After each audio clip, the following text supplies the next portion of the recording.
కోడి నిద్ర. అనగనగా ఒక ఊళ్ళో ఒక జమీందారు ఉండేవాడు. ఆయన బాగా క్రమశిక్షణ కలిగిన మనిషి. తెల్లవారుజామున కోడి కూయగానే నిద్రలేచేవాడు. ఆయన దగ్గర వెంకయ్య, నర్సయ్య అనే ఇద్దరు పనివాళ్ళు ఉండేవాళ్ళు. తనతో పాటే వెంకయ్యను, నర్సయ్యను కూడా లేపి దగ్గరుండి పనులు చేయించేవాడు. బద్ధకస్తులైన వెంకయ్య, నర్సయ్యలకు మాత్రం ఈ విషయం అస్సలు నచ్చేది కాదు. లంకంత ఇంట్లో పందిరి మంచం మీద హాయిగా పడుకున్న ఆయనకి అంత పొద్దున్నే మెలకువ ఎలా వస్తుందా అని అనుకునేవాళ్ళు ఇద్దరు.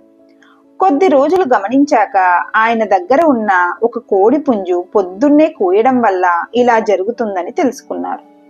అందుకే ఆయన దగ్గరున్న కోడిని ఎవరూ చూడకుండా తీసుకెళ్లి చంపేశారు. తర్వాత రోజు కోడి కూయకపోవడంతో జమీందారు ఆలస్యంగా నిద్రలేచాడు. ఆ రోజు వెంకయ్య, నర్సయ్యలు పొద్దెక్కేదాకా గుర్రు పెట్టి నిద్రపోయారు. కాని తానిలా నిద్రలేవడం వల్ల పనులన్నీ ఆలస్యం అవుతున్నాయని, పొలానికి ఇబ్బంది అవుతుందని కంగారు పడ్డ జమీందారు మర్నాటి నుంచి ఎలాగైనా వేకువనే లేవాలని నిశ్చయించుకున్నాడు. త్వరగా లేవాలన్న ఆతృతతో మర్నాడు అర్ధరాత్రే లేచాడు. తెల్లవారిపోయిందనుకొని పని వాళ్లను నిద్రలేపి పనికి పంపాడు. ఆ రోజు నుంచి ఆయనకి ఎప్పుడు మెలకువ వస్తే అప్పుడే ఇద్దరిని నిద్రలేపి పనుల్లోకి పంపడం మొదలుపెట్టాడు.